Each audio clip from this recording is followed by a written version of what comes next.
Okay. Good morning. This is my name's Al, Brian, James, and Waverly, and our project is called Bridges. So the name of our project was inspired by Charlemagne the God, a host of the popular hip hop morning show, The Breakfast Club. So when speaking about immigration, Charlemagne always says that we should be building bridges, not walls. Hence the name of our project, Bridges. Um, do you guys know what document the Constitution replaced, by any chance? The original document. All right. Okay, I didn't either. So as you can see, this could be quite a challenging test, especially if English is not your native language. I came up with the concept as I was going through the process of becoming a citizen and saw the hurdles that some people might face. When we were presented with the group project assignment in class, I thought it would be a great time to start working on this. And fortunately, my team enthusiastically agreed. The project consists of 3 components: the test prep, community chat, newsfeed. I built the chat, Waverly and I contributed to the user interface. James built the test prep application, and Brian tackled the APIs.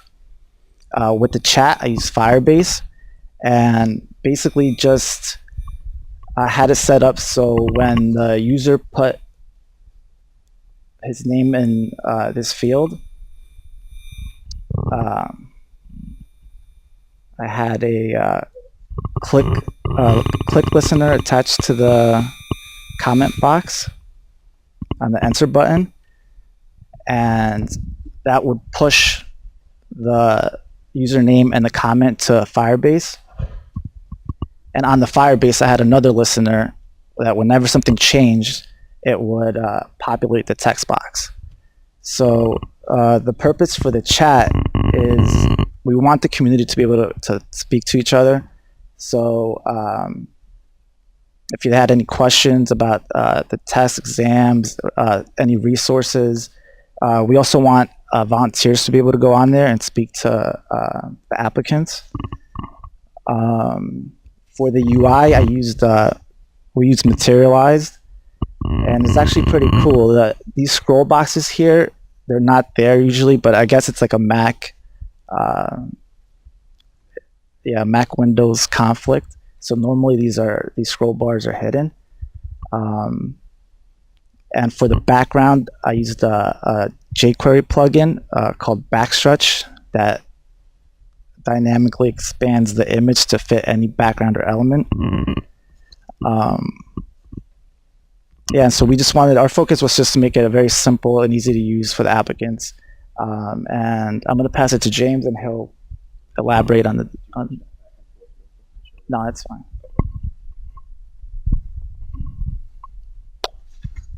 So I worked on the actual test prep area here, mostly in the JavaScript. We have a question in English, but we figured if you're studying for your immigration test, you might not be able to speak English perfectly. So we have a translate function, which translates it into whatever language you want. The only limitation we have is whatever the API will give us back. So any language that the API can do, we can send a function to it and bring it back. And then, we have it'll tell you what the correct answer is. Go on to the next question and just keep going. Whatever language you need to do to be able to get it right, it'll tell you. It'll tell you if you got the answer wrong. It'll tell you what the correct answer is as well. In order to do that, we used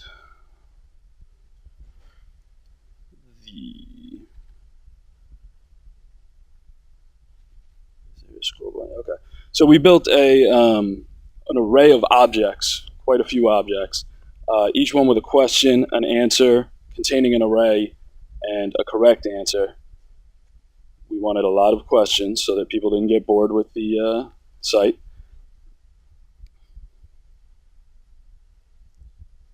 So we have a start function, and then to generate the question, we got a random number because we didn't want it to just go in order. Every time you went back to the site, it's the same questions in order. We wanted it to be completely random. We have a display function here, clears everything out. We're grabbing the random number to get an index value to pull the question out, and then we're populating buttons here based on the array from that index number, giving it data names and values. That was one of the harder parts, was thinking ahead. How are we going to pull for the click functions? How are we going to identify the event targets from the JavaScript? So we have a function here for the comparison function to see if the answer was correct. Again, with the index number here, checking the correct answer from that question at that index position and tell you if you're correct or incorrect. To populate the API, we did another array of objects and grabbed those, did a similar function for buttons, assigned a value for the to populate the end of the API. That was actually one of the harder parts because we had to grab a specific abbreviation to send to the API. And then we have a button function, a click button function down here to fire the API call, and I will hand it over to Bryant. He worked on those. So after James set up all the buttons to proper language keywords, we used Yandex API to grab the language and the text from the questions and the answers. So we had to set up 5 different AJAX calls to grab every answer and the question. Oh yeah. Is it over here?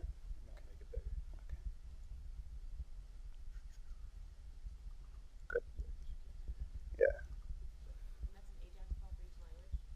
No, we had for each of the answer. We took the languages.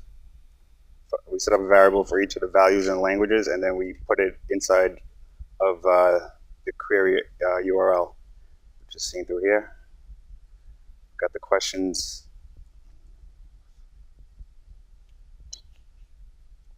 And here's the language. We made an event to target the languages.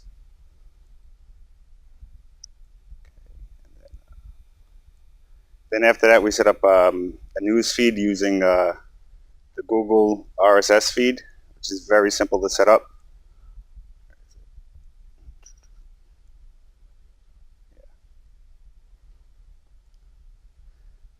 So basically, Google gives you a script tag that you put into your HTML, which access the API. And then most major news outlets have their own RSS feeds, and you simply find what you're looking for. We use CNN, and you basically put how many articles you wanted to grab, and it grabs the link in the title, and it updates every time a new article is published, and you just simply click on it, and it comes up.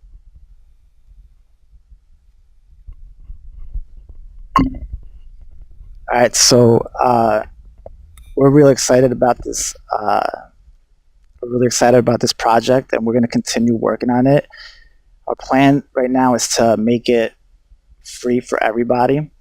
Obviously, eventually we want to find ways to monetize it, just to be able to maintain it, keep it running. We have ideas as far as having referral programs with immigration lawyers or just ads on the site.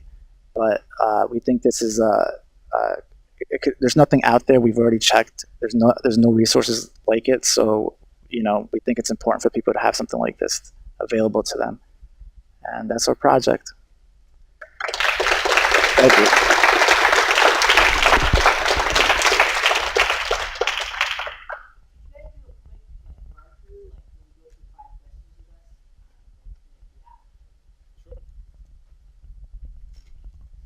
Got it. James.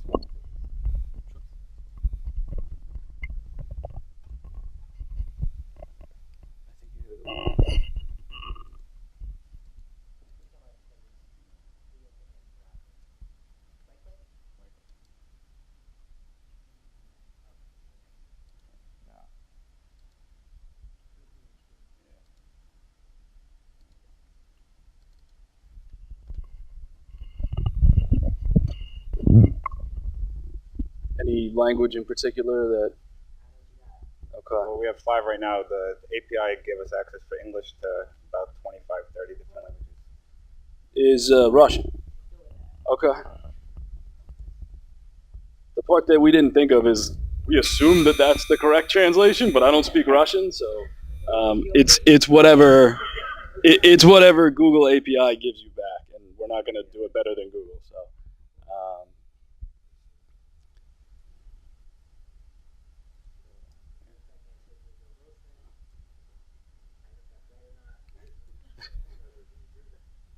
All these questions are from the actual test. Yeah, the questions are pulled from the test.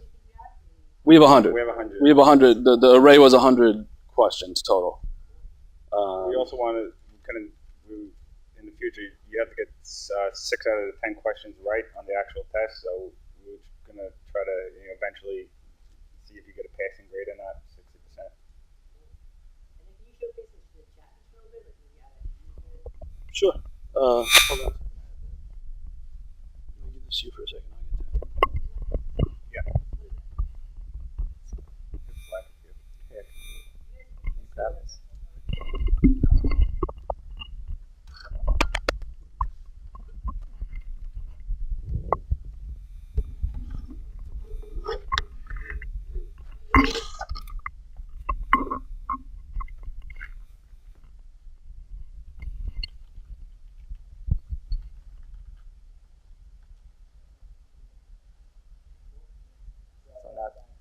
So now James go answer James. Any other questions or thoughts?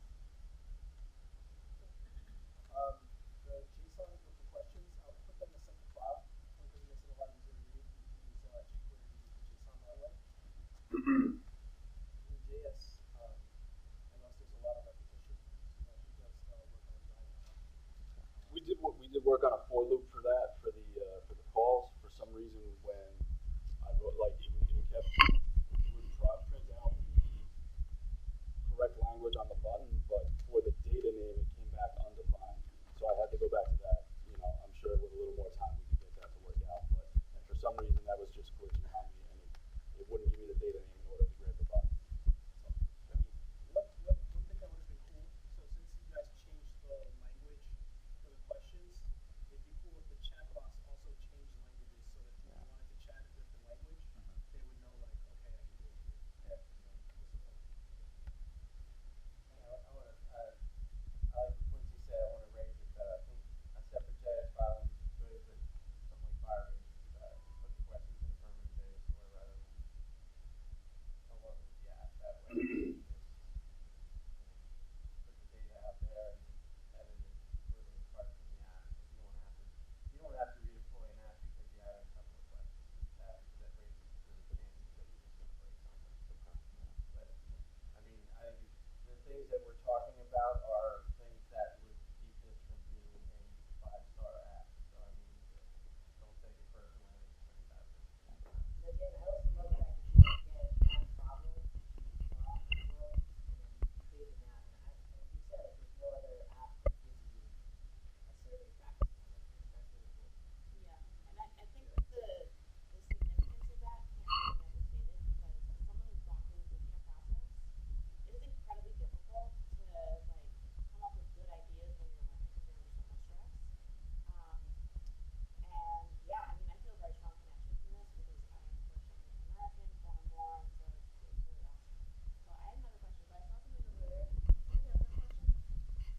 No? Okay, cool. So one thing that I noticed that you all did really well that I think is really realistic in the tech workspace is that you had a really great pair programming dynamic amongst the four of you. So Waverly, can you talk about what that was like and what your biggest takeaway from this whole experience was? Yeah, my biggest takeaway was working with these guys and seeing how they worked to solve the problems on JavaScript, which I'm kind of weak in. But they gave me a lot of code that I can look at and practice with. So I from this app right here, I learned a lot. So I'm really grateful at that. So. Thanks so much, guys.